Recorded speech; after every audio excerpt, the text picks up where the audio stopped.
Kallo Media.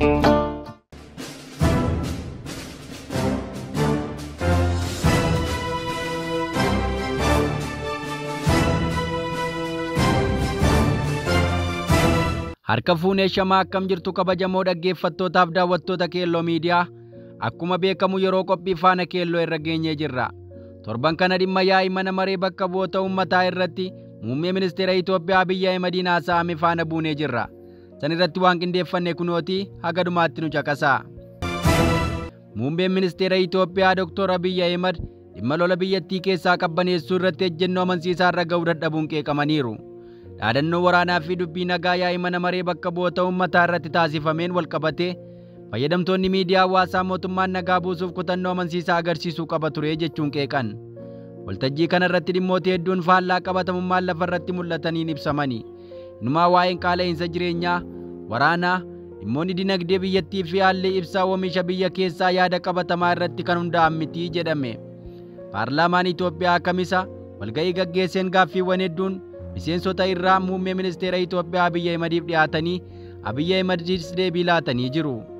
Deebiiwwan muummeen ministeera Itoophiyaa kennan garuu quubsaa kan hin taane kaan ammoo dhugaarraa kan fagaatan ta'uu isaanii irraa dubbatamaa ture.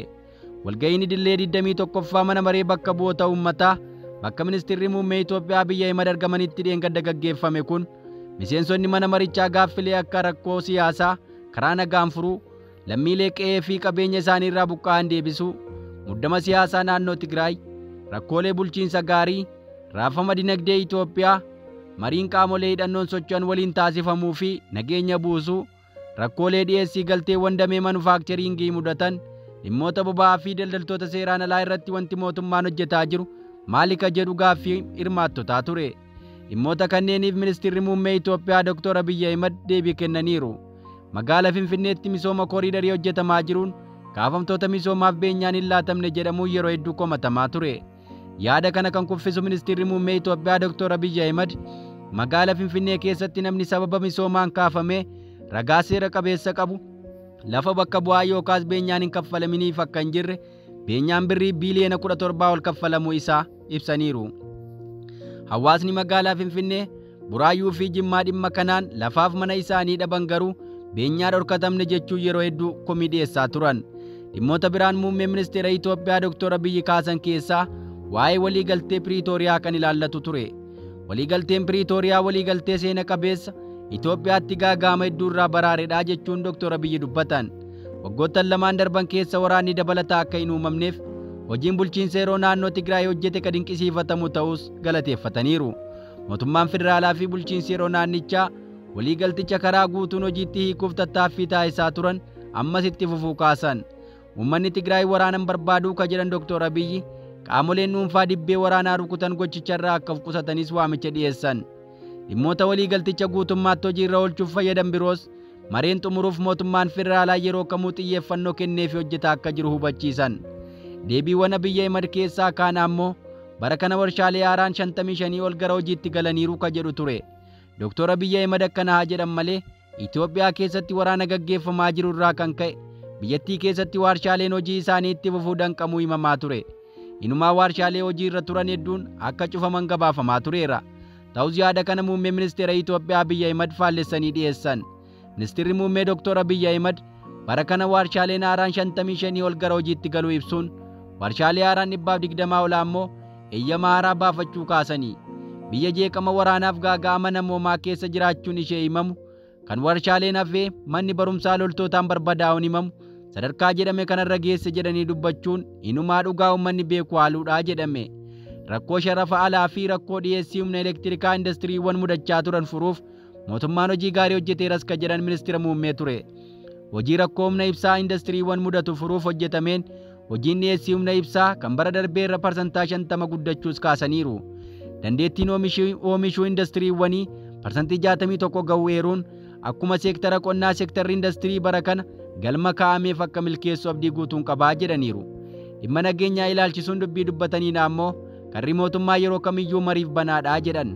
Wayita walga'iin paarlaamaa ga'u dhimmi jalqaba irratti uummanni eegu waa'ee nageenya biyyattiiti.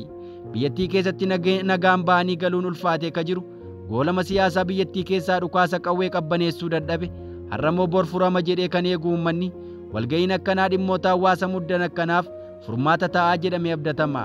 Ta'us furmaata waarawaa hawaasni eegu argamsiisee hin beeku. Haasaan dheengaddaa biyya Ahmad taasisanis dhimma nageenyaa irratti dubbiiwwan waggoottan darban taasifaman irraa waan adda ta'e hin qabani. Karri mootummaa yeroo kamiyyuu mariif banaa ta'u Ministeerri muummee Itoophiyaa Dr. Abiy Ahmad ibsa miseensota mana maree bakka bu'oota uummataaf kennaniin hubachiisaniiru. Nageenyi meeshaalee daran qaalii ta'uu kaasuun mootummaan filannoo uummataan aangoo qabate karaa seeraan alaa aangoo irraa buusuuf yaaduun dogoggora ta'uu dubbatan. Itoophiyaatti aadaan siyaasaa akkanaa jijjiiramuu akka qabu himu. Aadaan garaagartee jiru mariin furuu babal'achuu qabaa jedhu. Itoophiyaatti qaamoleen hidhannoon socho'an harka caalaa uummatuma siifan qabsaa jedhuuf miidhaa. Ajjeesaa fi ugguruun rakkisaa jiraachuun dogoggora seenaas ta'uu hubachiisan. Mootummaan waggoottan torban darban keessa biyyoota ollaa kamiin iyyuu walitti bu'iinsa keessa seenuu dhabuun isaas nagaaf dursa kennuu isaaf ragaadhaa jedhu. Kunis waraana caalaa rakkoolee mariin furuun murteessaa ta'uu akka agarsiisu himan. Haa ta'u malee qaamoleen dippiloomaatotaa fi falmitootaa akkasuma mormitoonni mootummaan fedhii nagaa buusuu hin qabu jechuun irra deddeebiin komatu. Qaamoleen hidhatanii bakkeewwan garaagaraa keessa socho'an barnoota irratti gufuu ta'uu kan kaasan Dr. Abiy Ahmad kunis hudhaa ta'uu himaniiru. Mootummaan hanga danda'ameefitti damee barnootaaf xiyyeeffannoo kennuun hojjechaa jiraachuu eeranii haa ta'u malee qaamoleen hidhatanii bakkeewwan garaagaraatti socho'an gufuu ta'uu ibsaniiru.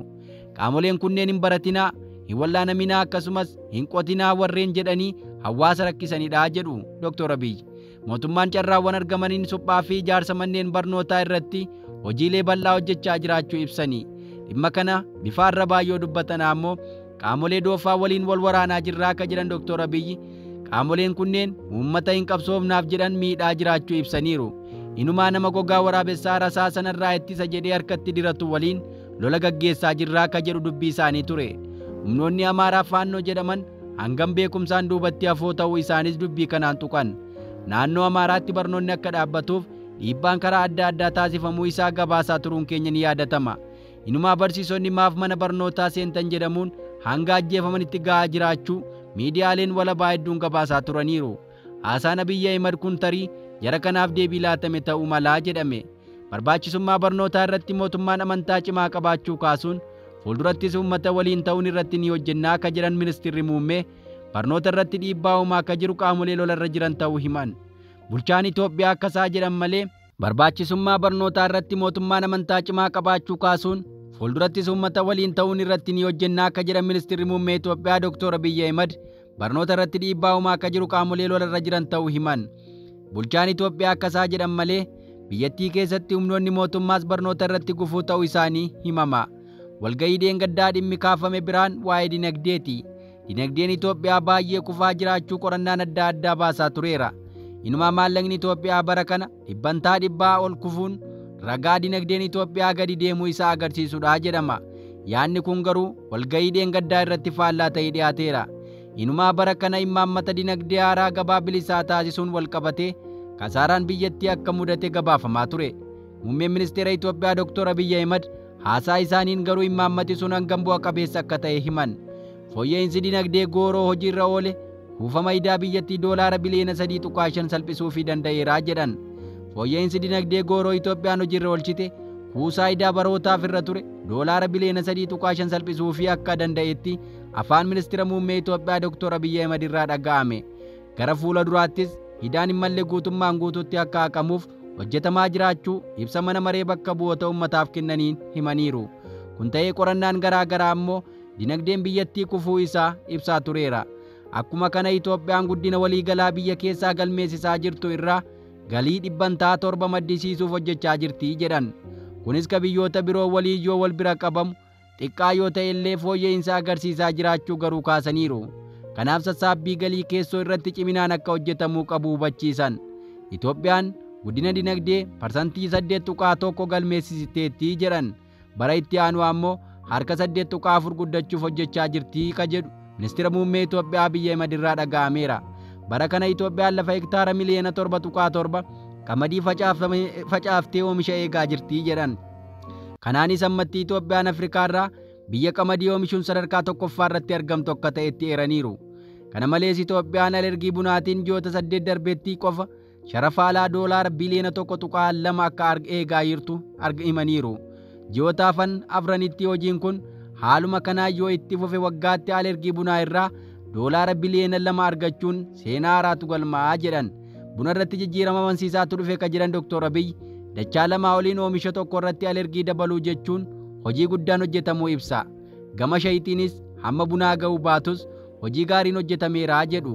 Gama kaaniin daandiin qilleensa Itoophiyaa buufata daandii qilleensa Afrikaatti isa guddaa ta'ee fi maallaqa hidha haaromsaa ijaarsisuuf bahe caalu akka gaafatu ibsuun ijaarsisuuf haaldureen xumuraa jiraachuu eeran. Dhimmoota ijoo miseensonni mana maree bakka bu'oota uummataa kaasan keessaa tokko waa'ee qaala'insa jireenyaa ture.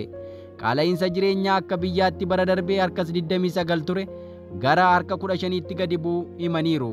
Dubbiin kun garuu fayyadamtoota miidiyaa hawaasaan cimsee balaaleffatame. Biyya qaala'insi ishee guyyaa gara guyyaatti dabalaa jiru keessatti dubbii dhugaarraa fagaate akkanaa dubbachuun haasaan bulchaa biyyattii kun hundi soba akka ta'e nama hubachiisaa akka jiran namoota danuu ture. Guddinni oomishaa waan jiruuf walitti hidhamiinsi gabaa waan uumameef jijjiiramni akka dhufe eeraniiru. Namoota harka qalleeyyiin maaddii qooduunis qaala'insa to'achuu keessatti ga'ee qaba ka jedhu dubbii ministeera muummee Itoophiyaa Dr. Abiy Ahmed ture. Yeroo hojjetaan mootummaa fi kutaaleen hawaasaa biroo qaala'insa jireenyaatiin rakkachaa jiranitti gabaasni mootummaan baase garuu qaala'insi jireenyaa akka biyyaatti gadi bu'eeraa jedhan. Kuni haala qabatamaa hawaasni keessa jiru waliin wal dhiita ka jedhu gaaffii miseensota mana marii keessaa ture. Qaala'insi jireenyaa hir'ate jechuun olka'iinsi gatiin jiru jechuu mitii ka jedhan ministeerri muummee Itoophiyaa hammintaan meeshaaleen bu'uuraa gatiin isaanii ittiin dabaluu hir'achaa adeemuu agarsiisaa jedhan. Xaa'oo fi boba'aa irratti mootummaan ba'aa uummata irra jiru gargaaruuf jecha waggaa waggaan birrii guddaa tumsaa jiraachuu eeran. Boba'aa irratti qofas waggaa tokko keessatti mootummaan birrii biliyoona 72 tumseeraa jedhu. Boba'aa gabaa addunyaa irraa birrii 129 binnee birrii 101 gurgurra. Liitira tokko irratti birrii 28 gargaaraa jirraa jedhu. Birrii 28 kun hiyyeessa qofa osoo hin taane dureessaa fi hiyyeessotas tumsaa akka jirru hubachiisaniiru. Gama biraatiin xaa'oo lakkoofsa hedduu qabu kana buufata galaanaa irraa fe'uu dabalatee erga biyya keessa seenee boodas raayyaa ittisa biyyaatiin eegumsi godhamee fi kutaalee biyya adda addaatti akka raabsamu eeran. Bara darbe qofa konkolaattonni xaa'oo fe'an 7,000 ta'an eegumsa raayyaa ittisaatiin kutaalee adda addaatti geejjibsiifamuu himan.